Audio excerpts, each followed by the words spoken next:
네, 안녕하세요, 여러분. 네, 오늘은, 우리가 이제, 성경의 정경성이라는 이름으로 포장된 성경의 그 종결성에 대해서, 그리고 이 종결성이 만들어낸, 정말 성경에 근거하지 않은 작은 예수 운동, 우리가 그런 것들에 대해서 조금 정확하게 짚어보는 시간을 우리가 좀 가지고자 합니다. 네, 칼빈이라는 아주 위대한 인물이 있었죠. 칼빈이라는 아주 위대한 인물이 있었는데, 저도 존경합니다. 칼빈 없이 우리의 신학은 아마 없었을 겁니다. 인정합니다. 그러나, 칼빈이 좀 아쉬웠던 부분이, 구교죠. 가톨릭 교회가, 그러니까, 칼빈을 공격했어요.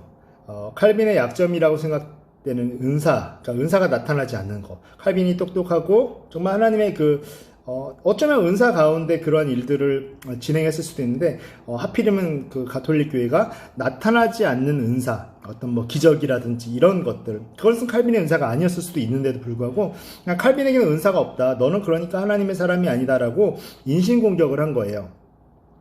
또 만약 너가 하나님의 사람이라면, 하나님의 사람이라서 그렇게 계속 종교개혁을 이어갈 것 같으면, 최소한 우리 가톨릭 교회 영역에서 이렇게 드러나는, 그런 기적들을 좀 네가 보여봐라. 없다라면 너는 가짜다라고 인신공격을 한 거예요. 물론 이제 칼빈이 그런 은사까지 추구했다라면 더 좋았겠지만, 그렇다고 해서 칼빈에게 은사가 없었던 것은 아닌데, 칼빈이 거기에 좀 흥분을 한 것 같아요. 오히려 이제 좀 욱한 거죠. 욱해가지고 이제 그럴싸한 논리를 만들어 내버립니다. 그 논리는 바로 어떤 거냐면 다음과 같습니다. 예수님과 그의 제자들의 시대에는 기적과 표적을 보임으로써 복음을 증명했다라는 거예요. 그리고 이제는 우리는 그 정립된 복음을 그냥 전하기만 하면 된다라는 겁니다. 마치 동화책을 읽고 옛날에 이런 일이 있었더라. 그리고 책을 접는 거죠. 그 동화책이 나에게 미치는 영향은 없는 거예요. 그러니까 성경이 말하는 것은, 여러분 같이 한번 따라 해보게 하시면 좀 좋을 것 같아요. 성경이 원하는 바는 성경을 펼치는 순간 모든 것이 나에게 현재화되는 것. 성경이 원하는 바는 성경을 펼치는 순간 성경이 현재화돼서 나에게 영향을 미치는 것. 그리고 영혼까지 가는 것. 그것이 여러분 하나님이 원하시는 바고 성경이 이야기하는 바입니다. 그런데 오늘 이렇게 칼빈이 이야기했던 것은 이것과는 좀 달라요. 그냥 동화책을 피는 순간 우리는 그냥 그 메시지를, 영원한 나라에 대한 약속을 그냥 전하기만 하면 된다라고 축소해버리고, 그러니까 어떻게 축소가 아니라 아예 바꿔버린 게 될 수도 있어요.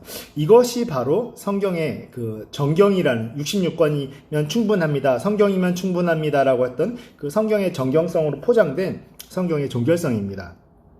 여러분, 비슷한 말 같지만 담고 있는 의미가 좀 많이 달라요. 다르다고 할 수 있습니다. 결국 드러나고 나타나는 은사 없이도 주어지는 성경만으로 권위를 부여할 수 있다는 거예요. 성경이 권위가 없다라는 얘기는 아닙니다. 그런데 은사 없이도 주어지는 성경만으로 권위를 부여하고자 칼빈이 시도했습니다. 그리고 그걸 통해서 자신은 내가 하고 있는 일은 정당하고 성경적인 것을 증명하고 싶었던 거죠. 그리고 거기서 멈출 수 없어요. 공격을 받았으니까 역공을 하는 겁니다. 역공을 해요. 내가 분명히 말하건대 너네 말 잘했다. 은사는 중지된 거야. 그때 당시에 하나님이 사도들을 통해서 기적을 보여주신 것은 이 성경을 완성하기 위하고 증명하기 위한 건데 증명됐잖아. 그런데 더 필요하지 않은데 은사가 나타날 리가 없는데 왜 나타나지? 은사가 나타났다는 것 자체는 너는 지금 하나님의 역사가 아니라 마귀의 역사야. 악한 영의 역사야. 그러니까 너네 지금 이거 들어가고 있는 거 다 잘못된 거라고 오히려 폄훼하면서 이제 역공을 펼칩니다. 여러분 정말 그럴까요? 악한 영의 소행을 이렇게 폄하해버리는 거죠. 그리고 이제 이 기세를 몰아서 모든 은사가 성경적 근거가 없다는 식의 논리를 이제 완전히 강하게 펼치면서 전에도 없었고 후에도 없는 기적 중지론이라는 영향을 교회 역사 가운데 본격적으로 이제 걸쳐놓게 됩니다.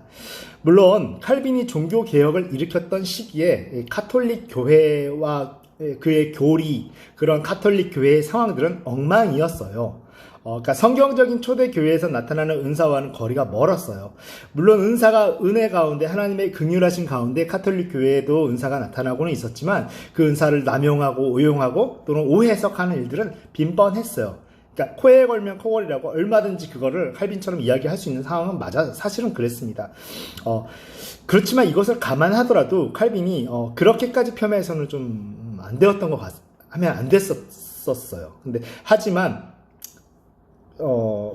이렇게 가톨릭 교회가 타락했다 할지라도 그러니까 타락했다라는 것은 주어지는 은사를 제대로 해석할 능력이 없고 오해석하는 상황과 교리와 그런 상황들이 엉망이라 할지라도 하나님의 긍휼하심이라는 속성을 잊어서는 안 됩니다. 이 긍휼하심 속성들을 근거로 해서 이 비록 가톨릭 교회에 옳지 않은 부분이 많다 할지라도 영적으로나 시대적 환경적으로 완전히 절망적인 그런 교회의 현실 가운데 어렴풋이나마 그리스도의 이름으로 일어나는 기적들을 충분히 해석이 되는 겁니다. 그러니까 가능하다라고 설명이 돼요. 물론 교리의 회복이 있어야 되고 하나님에 대해서 더 올바로 알아야겠지만 불가하다라는 논리를 그러니까 그런 환경 가운데 성령이 역사하시는 게 불가하다라는 논리를 펼쳐서는 안 되었던 것입니다. 사실은 만약 그런 식으로 우리가 이렇게 하지 않고 우리가 이런 하나님의 긍휼한 성품과 더불어서 마태복음 13장 29절을 좀 기억할 필요가 있습니다. 가라지를 뽑다가 곡식까지 뽑을까 염려하노라 라고 했던 예수님의 말씀을 좀 기억할 필요가 있습니다.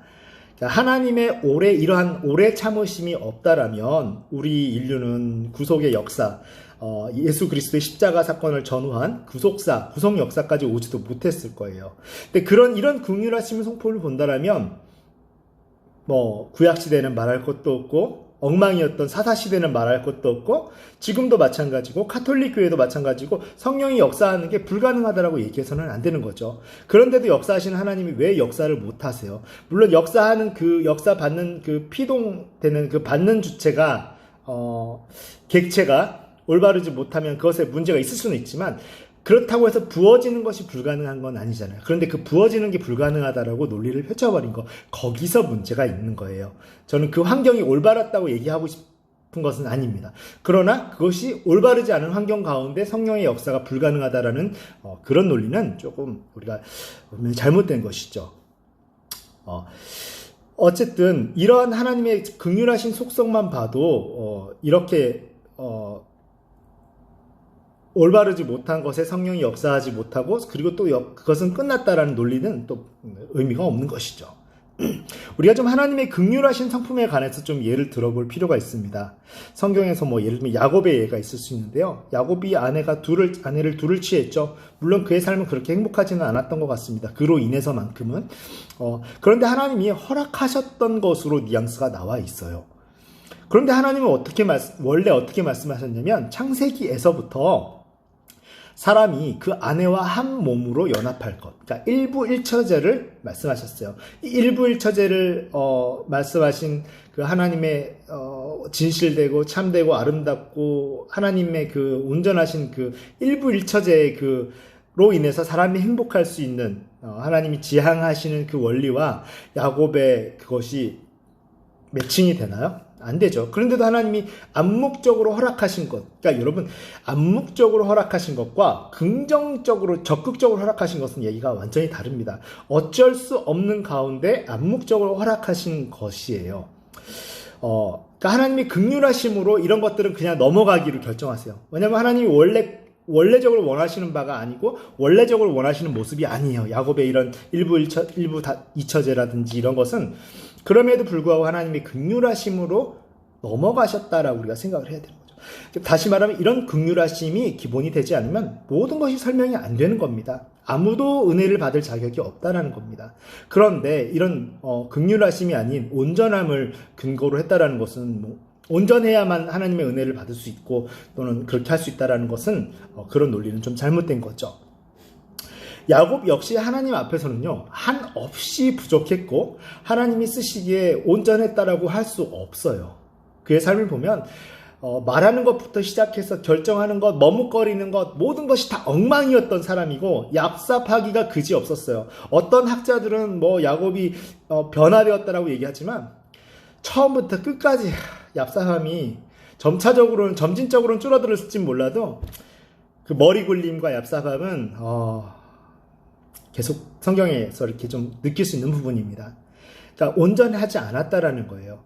그럼에도 불구하고 하나님의 긍휼하심과 자비하심으로 인해서 하나님이 보시기에 몇 가지 흡족한 부분이 있었던 거예요. 다 마음에 안 드는 게 너무 많아요. 다른 사람들처럼 다 마음에 안 드는데 몇 가지 부분만큼은 마음에 드는 거예요. 하나님은 그거를 붙드신 거예요. 여러분, 이게 바로 하나님의 긍휼하심입니다. 아버지의 마음이기도 하고 몇 가지만 맞으면 좋게 봐주려고 하는 그 아버지의 마음, 긍휼하심인 거죠. 이런 자비하심으로 인해서 하나님 보시기에 만족스러웠고 하나님을 만난 거예요. 상대적으로 만족스러웠다라는 거예요. 그 시대에 다른 누구보다. 자, 또 다른 예가 있습니다. 하나님의 긍휼하심을 우리가 살펴볼 수 있는 예가 있는데요. 교회가 무조건 커지는 것이 하나님의 뜻이라고 단정하는 사람도 있습니다.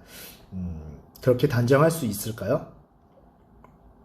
또는 반대로 또는 뭐 이렇게 아주 메가처치 큰 교회는 애시당초 하나님의 섭리와 무관하게 자발적으로 자기들이 그냥 막 이렇게 비성경적으로 성장한 거다. 아예 잘못됐다라고 얘기할 수 있을까요? 그렇지는 않습니다. 우리가 결코 다 이해할 수 없는 하나님의 섭리로 인해서 기적이 베풀어지고 또는 교회가 성장하기도 하고 교회가 작은 상태로 유지되기도 하는 것이죠. 이런 결과를 가지고 우리가 이거 봐라, 우리는 하나님의 은혜를 받은 거다라는 그런 논리를 펼쳐서는 안 됩니다. 어떤 분은 교회가, 또 여의도 순복음교회가, 저는 여의도 순복음교회를 사랑합니다. 그러나 여의도 순복음교회가 커졌다고 해서 이거 봐라, 하나님의 은혜가 아니었고 하나님의 적극적인 뜻이 아니었다라면 교회가 커졌겠느냐라는 논리를 펼치는 교수님도 계신데 이건 정말 잘못됐다 생각합니다. 하나님 보시기에 부패하고 부족한 부분이 왜 없었겠어요? 있었음에도 불구하고 이러한 하나님의 긍휼하심과 몇 가지 만족스러운 부분과 어떤 하나님의 쓰시려고 하는 시대적 상황이 맞았기 때문에 교회가 커졌을 수 있다라는 그런 생각을 왜 안 하는지 저는 모르겠습니다. 그런 생각을 한다면 교회가 커지든 작든 상관없이 겸손하고 우리는 앞으로 어떻게 나가야 될 것인가라는 그런 생각을 하면 되는 것이죠. 그런데 그러니까 모범으로 제시하는 거예요. 교회가 커지지 못하는 것은 다 문제가 있다. 또는 큰 교회는 무조건 하나님과는 상관없다. 이런 흑백 논리는 성경적이지 않다라는 것입니다. 만약에 우리가 좀 이렇게 칼빈이 욱해가지고 이렇게 좀 훌륭한 사람인데 이 부분에 있어서는 그렇게 흑백 논리로 이렇게 논리를 만들어냈어요. 이런 논리로 생각하자면, 좀 어려운 점, 지금 해석 안 되는 부분이 너무 많죠. 어떤 현상들에 대해서도, 하나님의 섭리에 대해서도 해석이 안 되는 부분이 너무 많습니다. 어쨌든 칼빈은 훌륭한 사람입니다. 하지만 칼빈의 이런 은사 중시론의 논리는 결국은 좀 깊은 고찰에서 나온 것이 아니라 비논리적이고 그냥 자신의 입장에서 자기 중심이라고 하죠. 비성경적인 주장을 해버린 겁니다. 흠이라고 할 수 있겠죠. 그래서 근데 이런 사람들이 지금도 있어요. 칼빈처럼 자기는 열심히 하고 있고 자기는 정말 맞아, 옳아. 그리고 자신은 경건해. 이 목사는 타락했어. 저 장로들은 타락했어. 그런데 치유의 은사가 나타나. 여러분, 그게 용납이 안 되는 경우가 있다라는 거예요. 이게 바로 칼빈식의 논리라는 겁니다. 한번 생각해 봐야 돼요. 나는 정말 경건하고 최선을 다하고 있는데 특별한 은사는 나타나지 않아요. 근데 그럴 수 있어요. 그런데 어떤 사람은 정말로 부족함에도 불구하고 그의 영성과 어떤 하나님과의 관계와 상관없이 하나님의 계획하신 가운데 은사가 나타나는 경우가 있어요. 분노하겠죠? 어떻게 저런 왜 분노하냐면 저 사람이 마치 더 영성이 높은 것처럼 느껴지고 저 사람이 더 옳은 것처럼 느껴지니까 칼빈도 그래서 열받았던 거예요. 여러분 혹시 그런 적이 있었습니까? 그래서 그런 사람을 정죄한 적이 있나요? 그리고 더 나아가서 그 사람은 이거는 하나님의 영으로부터 역사한 게 아니야. 저 사람이 저렇게 잘못됐는데 저런 역사가 나타날 리가 없어. 저건 다 잘못된 거야 라고 단추를 그렇게 꿰매기 시작한 적은 없나요? 여러분 그렇다면 이런 것은 좀 회개해야 될 부분일 수 있어요. 이렇게 경건한 나에게도 나타나지 않는 기적과 은사가 자기보다 덜 윤리적이고 덜 성화되어 보이는 교회나 개인에게 나타난 것은 이거는 하나님의 뜻이 아니야라고 그렇게 단정 지어버리는 그런 오류를 범하면 안 되겠죠. 이런 것은 결코 그런 곳에는 하나님이 역사하지 못한다라는 전제하에 하나님의 섭리를 가두어버리고 딱 정의해버린 거예요. 내 마음대로. 하나님은 이렇게만 움직일 수 있고 이런 동선으로만 움직일 수 있다라고 어느새 하나님의 머리 꼭대기에 올라가 있게 되는 것이죠. 여러분 이거 무서운 일입니다. 혹시라도 그런 일이 있다라면 조금 우리가 다시 한번 마음을 바꾸는 게 필요할 것 같아요. 만약에 이런 식의 논리라면, 이런 무서운 흑백 논리라면 우리는 우리가 경험한 만큼, 우리가 인지하고 납득할 수 있는 만큼만 하나님을 정의하게 됩니다. 하나님이 이렇게만 움직일 수 있는 분이시고 하나님이 이렇게 움직여야 정상인 겁니다 라고 우리가 명령하고 우리가 정의하게 돼요. 우리의 정의와 허락이 없이는 하나님이라 할지라도 결코 역사가 일하시는 것이 불가능합니다. 하나님 우리도 눈치를 봐야 돼요. 우리가 인정하는지 안 하는지를 하나님이 눈치를 봐야 돼요. 이게 맞습니까? 이것이 얼마나 하나님 보기에 성경적으로 민망한 논리일 수 있다라는 거예요. 게다가 안타까운 것은 이 훌륭한 칼빈이 또 이 부분에 있어서만큼은 멈추지 않고 자기가 집필한 주석 등을 통해서 열과 성의를 다해서 신약에 등장하는 모든 기적과 관련된 말씀을 싹 다 왜곡해버립니다. 이것은 초기 교회 시대에 칼빈이 처음 얘기했던 것처럼 초기 교회 시대의 기적은 인정하되 지금은 중단됐다는 것과는 얘기가 또 달라진 거예요. 그러니까 거기서 만족을 못하고 아예 이 기적도 없었던 것으로 만들어버려야겠다라고 작정을 한 거예요. 그러니까 제 생각입니다만 분이 안 풀린 것 같아요. 그때 당시 인정하는 기적이라고 하는 것조차도 뭐가 이게 막 마음이 꺼림칙하고 기분이 안 풀렸던 것 같아요. 네. 그래서 예수님이 행한 기적도 이걸 팩트라고 인정하지 않고요. 칼빈이 왜 그랬는지 몰라요. 저 정말 존경하는데 칼빈이 왜 그랬는지 모릅니다. 그냥 상징적인 해석으로 다 바꾸어 버립니다. 이거는요 어마어마한 사건이에요, 사실은. 그리고 지금도 적지 않은 영향을, 그러니까 우리가 말씀을 해석하고 적용함에 있어서 어마어마한 영향을 미치고 있습니다. 어쩌면 보통 일반 교회에서 축도를 할 때 성령의 외적 역사와 내적 역사를 다 말하면 괜찮은데 외적 역사 싹 빼고 성령은 감화 감동하심이라는 그런 단어들을 들어본 적 있을 거예요. 성령의 감화 감동하심이 너희 무리에게 함께 있을지어다. 저는 축도를 할 때 항상 빼먹지 않습니다. 성령의 내적 역사와 외적 역사 다 이야기를 합니다. 그런데 이 성령의 감화 감동하시라는 말만 이렇게 이렇게 한쪽으로만 몰아붙여서 한다라는 그런 사고방식 자체가, 선포 자체가 칼빈의 영향이 적지 않은 거죠. 성령의 역할이 그런 식으로 내적으로만 역사하시는 기운 같은 것, 상징적으로 역사할 수 있는 우리의 마음을 움직이는 그런 것으로만 정의된 것이 영향을 상당히 미친 거라고 볼 수 있습니다. 이제 우리가 좀 칼빈의 주석을 들여다볼 필요가 있는데요. 그가 이제 자기에게 그 은사가 나타나지 않아도 충분히 칼빈은 또 지혜와 지식의 은사가 있었어요. 그런데 거기에 꽂혀가지고 은사에 대해서 분노하기 시작한 겁니다. 칼빈도 은사가 없었다고 할 수 없는 사람이에요. 지혜와 지식의 은사가 있었어요. 그 이상의 은사가 있었는데 그 기적의 은사에 대해서 역공하는 마음에 좀 거기만큼은 이렇게 꽂혔던 것 같아요. 그래서 자기에게 나타나지 않는 것에 나름 너무 상심한 나머지 이런 모든 것을 기적 자체를 그냥 상징화해버리는 거예요. 있었던 팩트인데 이거는 있었던 것이 아니라 그냥 상징적인 사건이다. 어떤 그런 해석을 해야 된다. 라고 그냥 이거는 명백히 그냥 왜곡인 거예요. 이거를 해버립니다. 여기에 집착합니다. 이 작업에 집착해요. 처음에는 그냥 예수님이 하셨던 일은 놔뒀는데 이제는 이것까지 조져야 직성이 풀리겠는지 그거를 그냥 다 바꾸기는 작업을 시작합니다. 그의 주석을 통해서요. 정말 다시 말씀드리지만 칼빈이 우리에게 미친 좋은 영향이 정말 감사한 게 많고요. 저도 칼빈의 영향 벗어나지 못합니다. 이럼에도 불구하고. 그런데 우리가 객관적으로 볼 필요는 있다라는 것입니다. 그 역시 연약한 부분이 있는 사람이라는 거 우리가 받아들여야 돼요. 그가 저지른 실수는 큽니다. 이 부분만큼은. 이제는 그래서 우리가 좀 칼빈의 좀 은사에 관한 왜곡된 해석을 적어도 한국교회 안에서는 좀 정확히 인지하고 해부하고 수술해야 돼요. 그러므로 인해서 묶여있는 성도들을 성령 안에서 좀 자유롭게 풀어줄 사명이 우리에게 있다라는 것을 여러분이 좀 같이 인지했으면 좋겠습니다. 다시 성경의 종결성, 그러니까 정경성으로 포장이 되고 위장된 이 성경의 종결성에 관한 중요한 문제가 있습니다. 뭐냐면 칼빈이 성령의 역사와 말씀은 분리될 수 없다라고 주장한다는 것이에요. 여러분, 말이 되게 그럴싸하죠. 성령의 역사와 말씀은 항상 같이 가는 거니까 분리될 수 없다. 이 말이 되게 당연한 것 같고 그럴싸하지 않습니까? 성령의 역사가 말씀과 함께하는 거는 좋은 거고 건강하고 건전한 겁니다. 저 인정합니다. 근데 이게 그 말이 아닐 수가 있어요. 여러분이 좋은 쪽으로만 생각을 하니까 그런 거고. 물론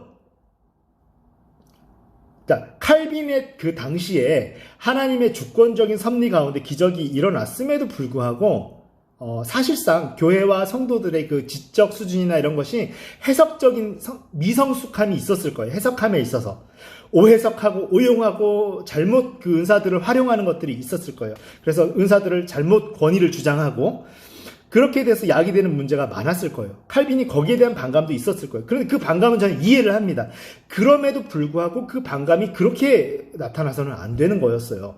하지만 이런 칼빈의 논리는, 반감에서 시작한 논리는 우리가 조금만 더 생각해 본다라면 사실 건강한 신앙의 사고방식은 아닐 수 있는 거죠. 두려움에 빠져서 후퇴한 모습일 뿐일 수도 있다라는 겁니다.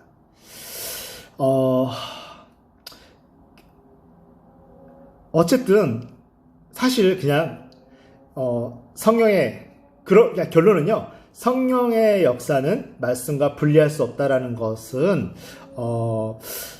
이렇게 좀 말 장난에 불과할 수 있다라는 거예요. 성령은 말씀을 통하여서만 일하신다라고 요즘에 우리 한국교회 목사님들 또 그렇게 얘기해서 이거를 이렇게 이제 해석을 해요. 성령은 이 역사하시는데 말씀을 통해 되게 건강하고 건전한 거예요. 그런데 말씀을 통하여서만 역사하실 수 있다. 이 only 그렇게만 역사하실 수 있다라는 것은 성령을 성경 안에 성령이 성령을 통해서 역사하시지만 그 안에 가두어버린 엄청난 실수를 저지른 겁니다. 그래서 유명한 조직신학자인 차영배 박사, 차영배 교수님도 그렇게 이야기를 합니다. 이와 같이 얘기해요. 이게 되게 위험한 것이라고 이야기를 합니다.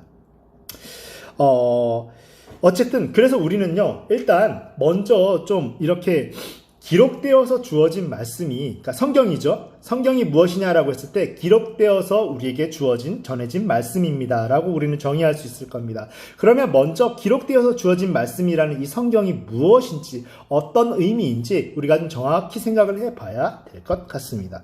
현재 우리가 가지고 있는 성경은요, 특히 신약 성경은 예수님과 사도들이 행한 기적들을 그대로 담고 있습니다. 또한 헌법과 같은 기능을 합니다. 여러분, 헌법이 뭘까요? 헌법이라고 한다면 기본적인 법의 원리와 법리와 방향성 같은 것을 이야기합니다. 헌법의 기본 원리에 어긋나지 않게 재판 결과를 비롯한 다양한 법적 행위들과 다양한 법적 그런 심판들이 가능한 것이죠.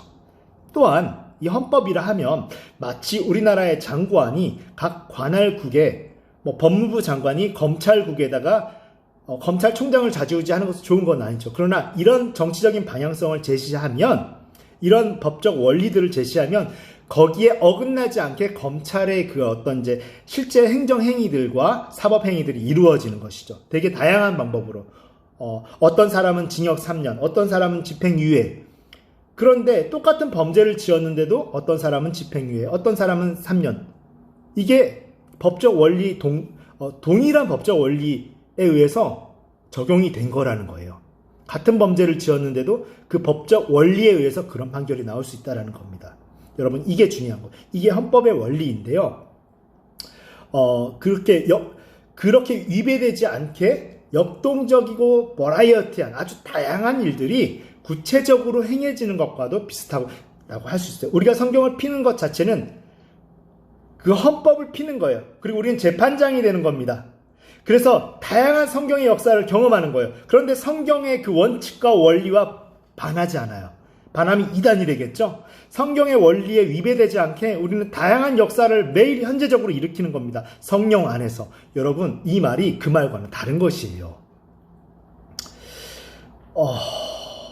성경이 헌법과 같이 하나님의 속성과 그리스도인들과 교회의 임무를 전체적으로 이렇게 헌법과 같은 원리 차원에서 말하고 있음을 여러분은 깨달아야 합니다. 여러분이 만약에 해변가에 놀러를 갔어요. 놀러를 갔는데 여러분이 한 17살, 18살 청소년입니다. 그런데 어머니가 이야기를 해요.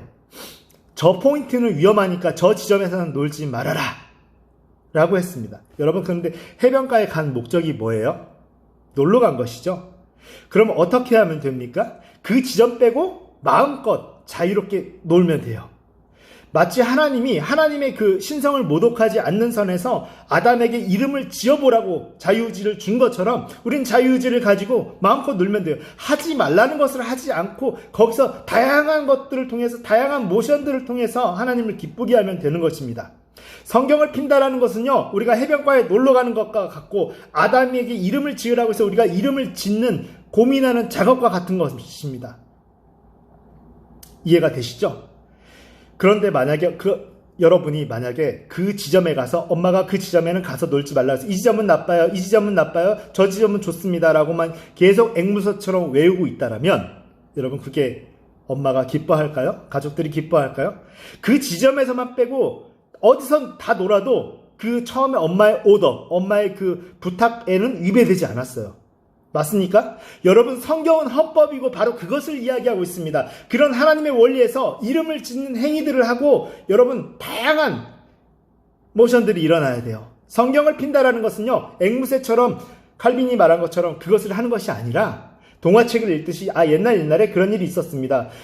A가 읽어도 B가 읽어도 C가 읽어도 동일한 동화책을 읽는 것이 아니라 다양한 적용점, 그러나 동일한 원리를 가진 다양한 원리들이 선포되는 것, 현재화되는 것, 우리가 성경을 읽는 것은 그런 즐거움이 있어야 한다는 것입니다.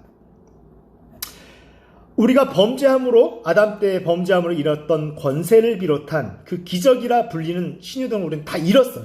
그런데 십자가의 대속하심과 그 부활로 인해서 우리는 그걸 얻었다라고 성경은 이야기하고 있습니다. 우리는 그걸 보는 순간 A라는 사람에게 가서 병을 치유하고 B라는 사람에게 가서 병을 치유하고 기적을 일으키고, 이 A, B, C 사건이 다 뭡니까? 우리가 잃었던 권세를 회복했다라는 주장이 현재화되는 거잖아요. 바로 성경을 핀다라는 것은 여러분, 헌법과 같이 우리가 재판관이 되어서 헌법에 위배되지 않는 현재화를 일으키는 사건들인 것입니다. 성경은 헌법을 피는 순간 우리 재판관들에게 이야기를 합니다. 세상을 향해서 이런 재판을 해라. 어떤 재판이냐면 재림 때까지 다시 일어나서, 예수님이 다시 오실 때까지 다시 일어나서 세상을 회복시키고 천국의 권세를 여러 가지 모양으로 사용하라는 것입니다. 하나님의 이름을 지으라는 겁니다. 하나님을 찬양하는 이름들을 선포하라는 거예요. 예수님께서는요, 성육신 때도 여전히 완전한 하나님이셨습니다. 이 땅에 오신 겸손이라는 그런 주장을 빌미로 신적 권위를 포기하셨다라는 주장은요, 그럴싸해 보이지만 결코 올바른 성경적인 삼위일체론적인 그런 신론이 아니에요. 예수님은 포기한 적도 없고 포기가 된 적도 없습니다. 그렇게 변함없이 영원한 삼위일체 하나님의 근본 본체이시며 한 독립된 위격의 하나님이심에도 불구하고 우리와 같은 또 완전한 인성을 지니시는 하나님이셨어요. 그 인성은 신성과 분리된 적도 없고 분리될 수도 없고 혼합이 된 것도 아니고 혼동도 아니에요. 우리가 다 이해할 수 없는 개념입니다. 어쨌든 중요한 것은 그분이 우리를 위해 십자가를 지시고 친히 죽으시고 부활하셨다라는 거예요. 그리고 그것은 우리의 모델이 되어주셨는데, 너희가 십자가를 지고 부활하는 이 행위를 계속 하라는 그런 모델이 아니에요. 내가 십자가를 지고 부활을 했으니 이 위에서 너희가 잃어버린 권세를 계속해서 활용하라는 그 모델이 되어주신 겁니다. 그리고 이 완전한 인간으로서 십자가를 지시고 부활하신 것에서 끝내지 않고 완전한 사람으로서 하실 수 있는 것을 보여주셨어요. 그때 사도들이 깨달았습니다. 예수님이 그때 예수님을 따라서 병치유를 하고 기적을 일으키고, 사람들은 보면서 깨닫습니다. 그 사람들은 우리 후대의 사람들까지 다 포함해서 예수님이 하신 모델을, 예수님이 모델을 보여주셨는데 예수님이 하신 일을 십자가를 지고 부활하라는 것을 반복하는 것이 아니라 이 부활에 동참해서 이제는 잃어버린 권세를 활용하라는 것을 보여주셨구나. 그래서 사도들이 먼저 했네. 사도들은 우리와 똑같은 사람인데 되네. 우리도 되겠구나. 여러분, 이게 바로 가장 올바른 성경 해석이라는 것입니다. 우리의 승리의 모델이 되어주신 거죠. 예수님은 우리의 승리의 모델이 되어주신 우리가 인지하고 우리가 사도들처럼 하는 것, 승리의 모델이 되어주신 것을 믿고 다른 사람들이 사도들이었어요. 같은 인간으로서. 그렇기 때문에 우리도 사도들처럼 하는 것. 사도들이 무엇을 했나요? 예수님이 승리하신 바탕 위에서 잃어버린 권세를 회복하는 것. 성경을 필 때마다 우리는 그것을 경험할 수 있어야 된다는 것이죠. 예수님은 승리의 모델이라는 것이죠. 사도들의 사역의 의미가 무엇입니까?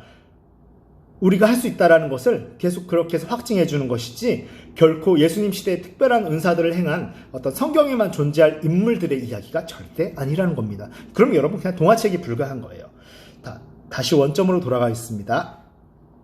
여러분 칼빈이 실수로 이렇게 주장했던 이런 내용이죠. 성령 하나님이 오직 기록된 성령 안에서 역사하신다는 말은 그럴싸하고 좋아 보이지만 결국 말바꿈의 논리에 불과한 겁니다.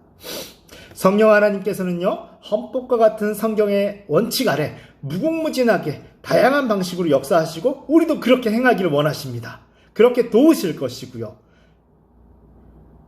그 성령님과 동행하는 다이내믹하고 역동적인 신앙생활로서의 영적 전쟁을 여러분 해야 되는데, 그렇게 하지 않고 오직 성령 그냥 그 자체로 동화책 피듯이 모든 것이 멈추어져 가지고 정적으로 스테이틱하게 딱 멈춰 동화책인 거예요. 그냥 동화책이 다시 살아나질 않잖아요. 동화책과 성경은 다릅니다.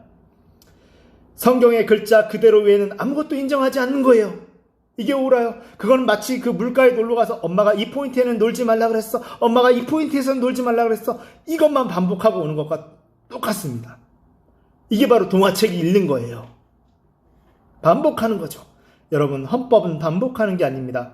헌법의 원칙하에 다양한 성경의 역사를 행하는 것입니다. 성령에 동참해서. 이렇게 하지 못한다라는 것, 이렇게 동화책처럼 읽는다라는 것은요, 어쩌면 분명히 삼위일체에 대한 그 무지에서 온 걸 수도 있어요. 삼위일체 하나님을 인정하지 못한, 잘 모르는 데서 온 논리일 수도 있습니다. 성령 하나님 역시 명백히 세 위격 중에 한 분이신데 무의식중으로 예수의 신성은 인정을 해요. 당연히 안 하면 이단이니까.